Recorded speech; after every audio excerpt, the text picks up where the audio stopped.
Hello everyone, welcome back to Bright English Ethiopia YouTube channel, where learning English is easy and funny. Today we are going to learn about something about preposition. So in this video we're going to see the three types of preposition. At first we'll see prepositions of place, prepositions of time, and the prepositions of direction. So before we begin, I encourage you to subscribe to the Bright English Ethiopia YouTube channel. Okay, what is a preposition? A preposition is a word that shows place, time, or direction. እንግዲህ ምን ጊዜም preposition በመለበት ጊዜ ቦታን ጊዜ ወይ ደግሞ አቅጣጫን የሚያሳይ የእንግሊዝኛ ቃል ነው። prepositions of place የቦታ prepositions እንግዲህ በዚህ የቦታ preposition ውስጥ በዋናነት ለአንድ ነገር አንድ ቦታ እንዳለ ለማመላከት የምንጠቀምበት የpreposition አይነት ነው። በመጀመሪያ ላይ አብረን የምንመለከተው on የሚል ቃል ነው። on ማለት ላይ ነው። ለምሳሌ the book is on the table በመልበት ጊዜ መጽሐፉ በጠረጴዛ ላይ ነው ማለታችን ነው። እንግዲህ on በሚል ቃልን በመጠቀም መጽሐፉ ጠረጴዛ ላይ እንዳለ አመላከትን። ሌላው ደግሞ in የሚል ቃል ነው። in ማለት ውስጥ እንደማለት ነው። ውስጥ እንደማለት ነው። ለምሳሌ the pen is in the back በመልበት ጊዜ ብሩ ወይ ደግሞ ስክሪፕቶ በከረጢቱ ውስጥ ነው ማለታችን ነው። ሌላኛው under የሚል ቃል ነው። under ማለት ስር እንደማለት ነው። ለምሳሌ the cat is under the chair በመልበት ጊዜ ድመቷ ወንበሩ ስር ናት ማለታችን ነው። የመጨረሻው behind የሚል ቃል ነው። behind ማለት ከኋላ እንደማለት ነው። ለምሳሌ he is behind the door በመልበት ጊዜ እሱ ከበሩ በስተጀርባ ነው ማለታችን ነው።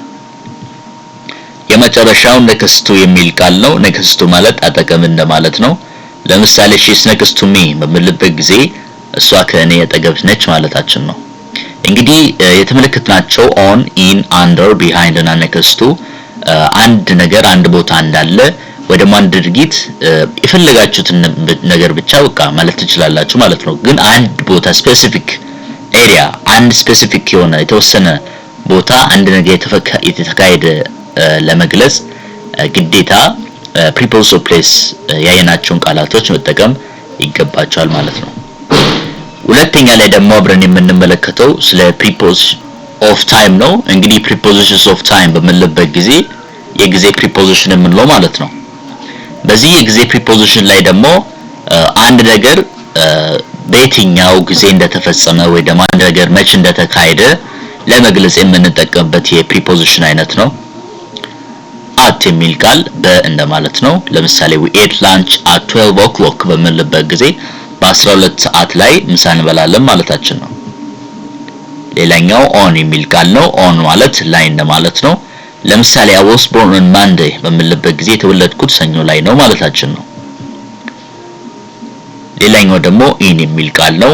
I go to school in the morning በመልበት ጊዜ በጧት ወደ ትምህርት ቤት እሄዳለሁ ማለት ነው። የin ትርጉም ምንድነው? ሁለት አይነት ትርጉም አለው። እነሱም ውስጥና በሚሉት ትርጉም ይኖራቸዋል። እንግዲህ በዚህ በprepositions of time ላይ የተመለከትናቸው አንዳንድ ሴንተንሶች እንዳሉ ሁሉ እንዲህ ሴንተንሶች እንግዲህ አንድ ነገር መቼ እንደተካሄደ የሚገልጹ አረፍተ ነገሮች ናቸው። ሶስተኛ ላይ prepositions of direction ነው ወይ ደግሞ የአቅጣጫ preposition ምንለው ማለት ነው። to የሚል ቃል ወደ የሚል ቃል ነው። I go to school በመልበት ጊዜ ትምህርት ቤት እሄዳለሁ ማለታችን ነው። into የሚል ቃል ደግሞ ወደ ውስጥ እንደማለት ነው። ለምሳሌ she goes into the room በመልበት ጊዜ ወደ ክፍሉ ገባች ማለታችን ነው። መጨረሻ ላይ onto የሚል ቃል ነው። onto ማለት ላይ እንደማለት ነው። ለምሳሌ he jumps onto the bed በመልበት ጊዜ ወደ አልጋው ላይ ይዘላል ማለታችን ነው። እንግዲህ በዚህ በprepositions of direction ውስጥ አንድ የተመለከትናቸው እንዲህ ሴንተንሶች አሉ። እንዲህ ሴንተንሶች ምን ያመለክታሉ? አንድ ነገር ወዴት አቅጣጫ ዘንበል እንዳለ ያመለክታሉ ማለት ነው። በመጨረሻ ላይ ምንድነው የተመለከትነው? onto የሚል ቃል ነው። I encourage you not to get a little bit confused regarding the word onto. እንግዲህ ግራ ልትጋቡበት የማይገባ ነገር onto የሚል ቃል ነው። onto እና on የሚሉ ቃላቶች ናቸው። onto እና on አንድ አይነት they have similar meaning አንድ አይነት ትርጉም አላቸው ግን አጠቃቀማቸው የተለየ ነው። ያ ማለት ነው onto አንድ ሰው አንድን ድርጊት የፈጸመ ነው ከሆነ ኦንቱ ሊገባ የሚያስፈልግ ከሆነ ታስገባላችሁ። ግን ያ ሰው ድርጊት እየፈጸመ ወይ ደግሞ አንድ ባለቤት ድርጊት ፈጻሚ አይደለም ከሆነ ግን ኦን የሚል ቃል ትጠቀማላችሁ ማለት ነው። አሁን ለምሳሌ ሂ ምንድነው? እሱ እንደማለት ነው። ጃምፕስ የምልበት ጊዜ ይሄ ቨርብ ነው ወይ ደግሞ አን አክሽን ነው። ቤድ የሚል ቃል is just a name ነው። ኦንቱ የሚል ቃል preposition of direction ስለሆነ ያ ሰው ድርጊት የፈጸመ ያለው የምን ድርጊት ነው? የመዝለል ድርጊት የፈጸመ ስለሆነ ነው ኦንቱ የሚል ቃል የተጠቀምነው እንጂ አንዳንድ ሰዎች አሁን he jumps on the bed ሊሉ ይችላሉ። ግን ይሄ ትክክል አይደለም። እንግዲህ ጋይስ የዛሬ ቪዲዮአችን ፕሪፖዚሽን በተመለከተ ይሄን ይመስል ነበር። ማንኛውም ጥያቄ ካላችሁ ፕሪፖዚሽን በተመለከተ I encourage you to comment and then bye for now, see you next time.